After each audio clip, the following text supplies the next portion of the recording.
Welcome to the Simply Compliance podcast. I'm your host, Craig Willard, along with Mr. Nick Landers. What's up, Nick? It's a great day. What's up with you, Craig? It's a beautiful day in the neighborhood. Oh, it's a great day to talk about compliance, right? Always. And I think today we're going to get into some specifics on what people should be doing right now for CMMC. And I guess I'll just let you roll with it, Nick. Yeah. More and more people continue to ask that question. It is the burning question of the last couple of months, and I have a feeling it's going to continue for a while. So let me start right there.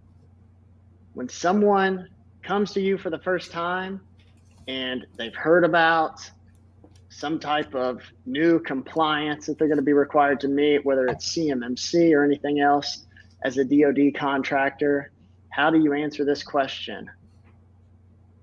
What do I need to do now?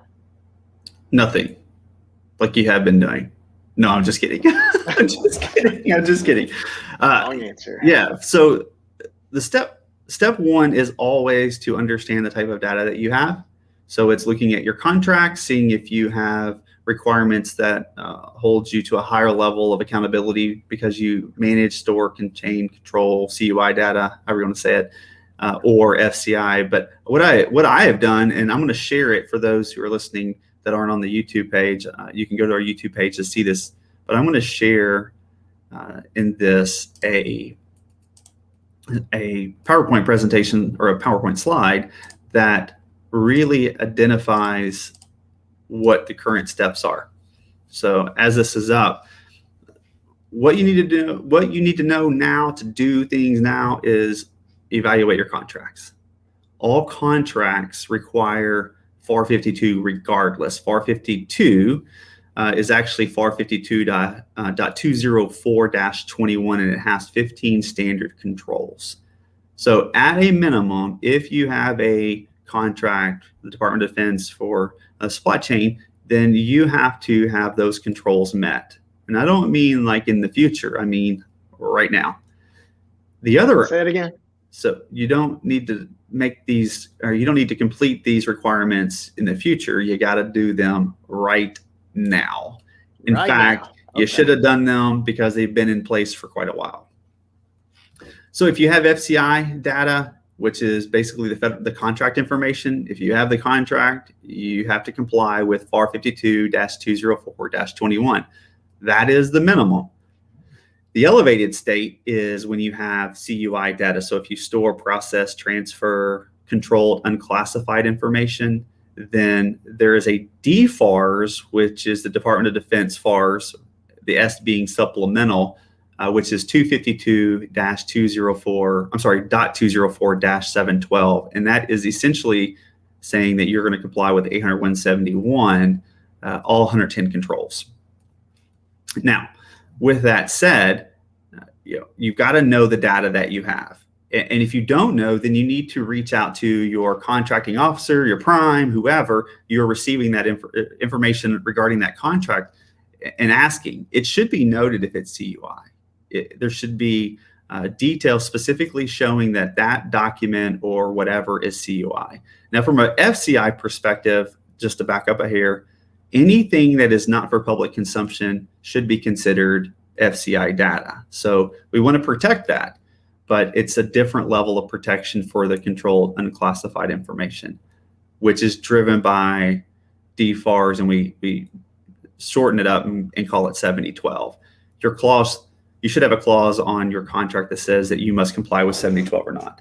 Now, with that said, there is the potential that some of your contracts, even though you handle CUI due to that contract, or you create due to that contract, it may not have the 7012 clause on it. And just because it doesn't mean that you are not required to comply. It just means that you're quietly required to comply. You don't see it from the contract's perspective, but the federal government says, even if it's not there, you still have to comply. So knowing that data is super, super, super important. Now, FCI, you have 15 controls. What those equal from a CMMC perspective as we move down, as we journey towards CMC requirements across the board, there are 17 controls. My recommendation as a consultant is to say, you should go ahead and focus on the 17 requirements for CMMC and go ahead and get those completed like now. If you are currently handling your 15 controls and you're in good space, then I would go ahead and start evaluating yourself against the 17 controls of CMMC and get those accomplished. That way, when the requirements show themselves that you need to be assessed and certified, your certification process will be pretty simple. When we talk about CUI data, though, that's a different thing, and there's a much bigger gap. What we find in the industry is that a lot of people aren't complying. They're just checking the box, which means there's a lot of work that needs to be accomplished that should have been accomplished some time ago. Again, if you have CUI, your requirements are current. I mean, their CUI requirements have been in place, or 80171 requirements have been in place since 2017. So, if you look a little bit deeper, there's a subpart 204.73, which requires contracting officers to validate that the offerer has current entries in SPRS. What does that mean? Well, you should have your 80171 self-assessment or self-attestation completed, and it can't be over 3 years old. This is all part of the interim rule. That 80171 has a grading rubric that's already out there that you can pull. So each control of those 110 controls has a grade. You have to count that grade up, and then you have to complete your SSP or your system security plan, which is an overview of your whole organization, including from a controlled unclassified information perspective. From a system perspective, it's an overview of that system, and it also shows what you are doing and what you're not doing and how you are doing things that you're doing. And then your completed POAM, which says, here's the things that I'm not doing or that I haven't completed yet of 80171, and here's my milestones and my timelines to get those accomplished. So that subpart 204-73 says all this stuff has to be done right now, and you have to enter that stuff in SPRS before you can get your next contract or an adjustment to your contract. So those are things you got to do literally right now. Yeah. How about that? Now, is there another name for subpart 204? That's the part that people listen. That's what it is specifically. Yeah. Okay. So all of this, though, is part of the interim rule to CMMC. So this is the bridge between the now and the future. Moving forward, we have to make sure that, for example, if you've got if there's a contractor that is seeking a contract next month, and per the requirements, that contractor, before they can, that prime, before they can provide that contract and sign it off for your organization to take that, they have to check. The subpart 204 says that they've got to go out there and they've got to make sure that SPRS has their current assessment, a grade, and it shows their data about their SSP and stuff. If you haven't had that completed, then they're not supposed to be able to give you the contract. The other part of that too is if you're in bad shape. I mean, could you imagine not doing anything 871 and you get a really bad score, and you can get a negative score, and they're looking at you compared to other contractors, and you have a poor score and someone else has a higher score. Think of it as a FICO score. They're probably going to pick the one with a higher score over top of you, unless you have some crazy personal relationship or business relationship that's going to make them stay with you no matter what. But when you have a low score, you're putting a lot of risk on your primes that some of that data that you have to control could be stolen. You could be compromised. Yeah. That's a great overview. Yeah, that is a great overview. I think that's got to be really helpful if anybody is asking that question right now, like they're really thinking to themselves, I don't know what to do now. I know I need to do something, but where do I begin? That is super helpful. I got a couple of additional questions, and then we can, I'll give you the last word and you can wrap up. But I'm just curious, of all the conversations that you've been having over the last couple of months or so, where do a lot of the companies stand at this point? Like, are they even able to answer the question about FCI or CUI? Many are not, and many think they need a higher level.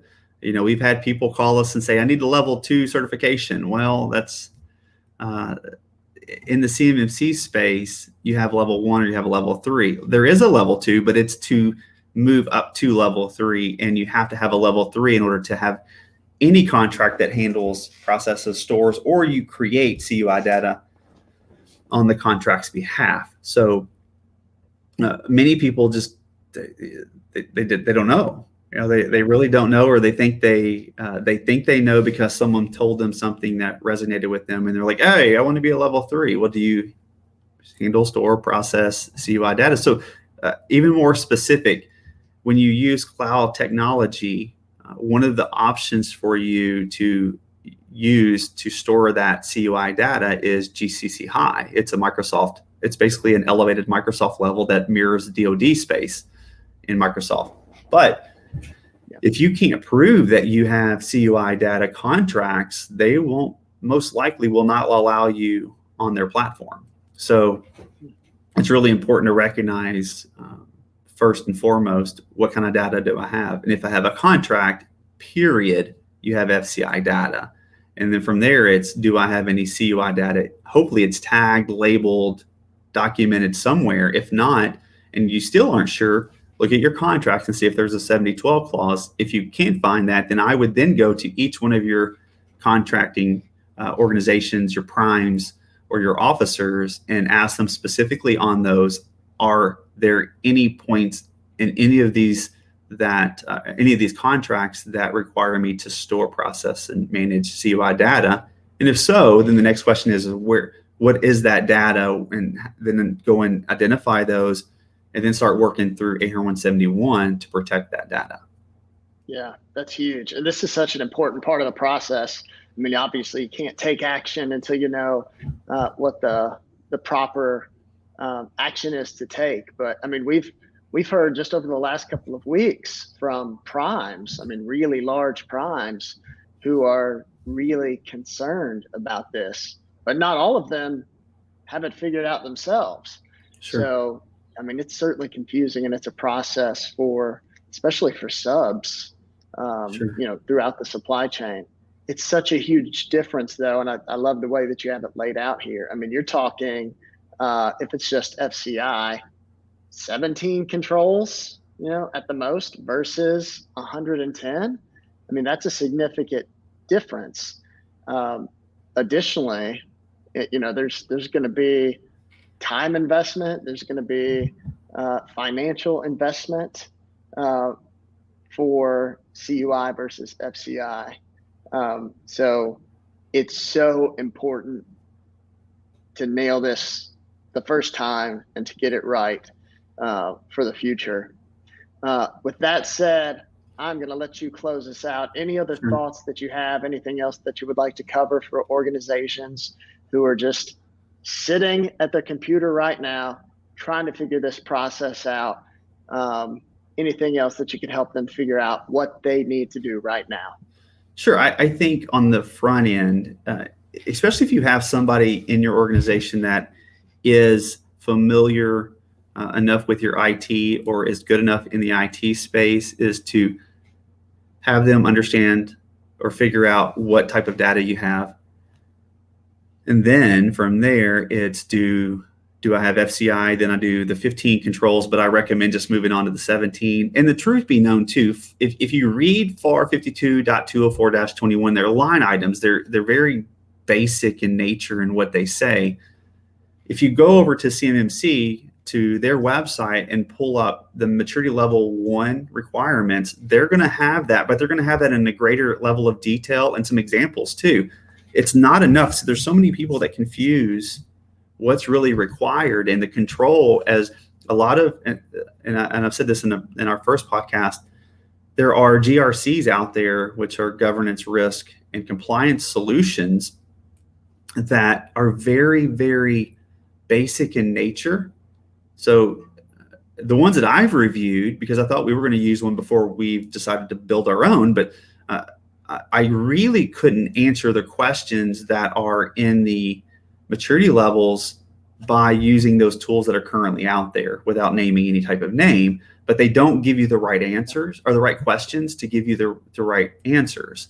So they're somewhat misleading, and I don't mean that in a bad way, but it's really important for people that are in this space and seeking certification, they understand. So if you are handling FCI data, my recommendation is to go over to the CMMC-AB website, pull up their ML1 assessment documentation and go through it.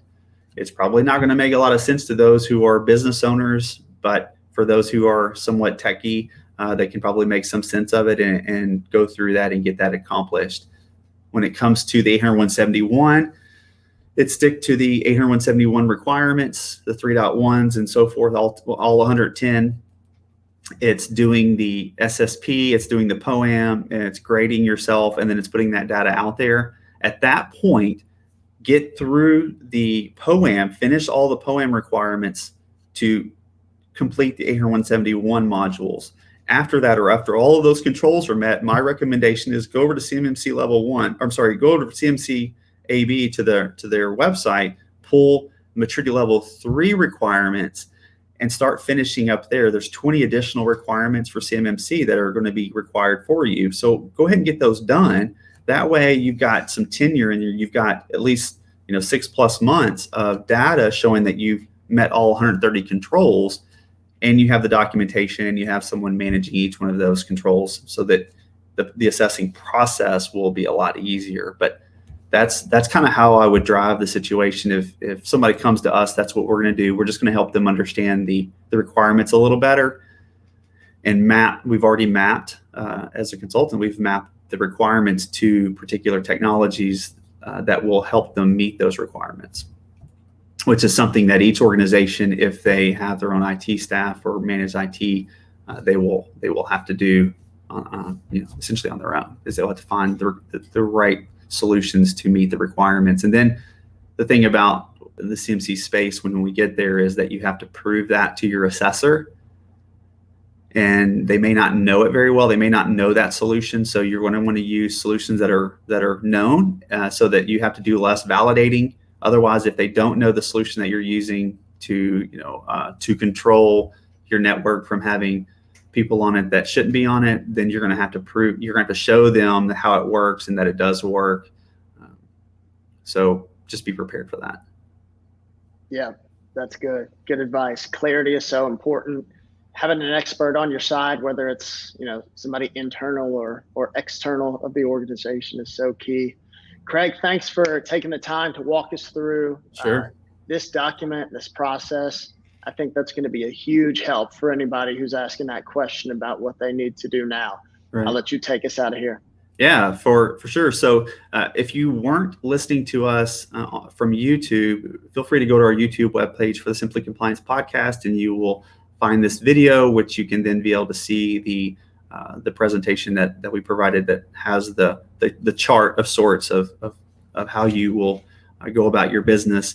But also feel free to give us a call, 502-783-6630. We would love to help you with your consulting or with your compliance requirements. Other than that, man, thanks again for another good show, and we'll keep on trucking. Thanks. We'll see you.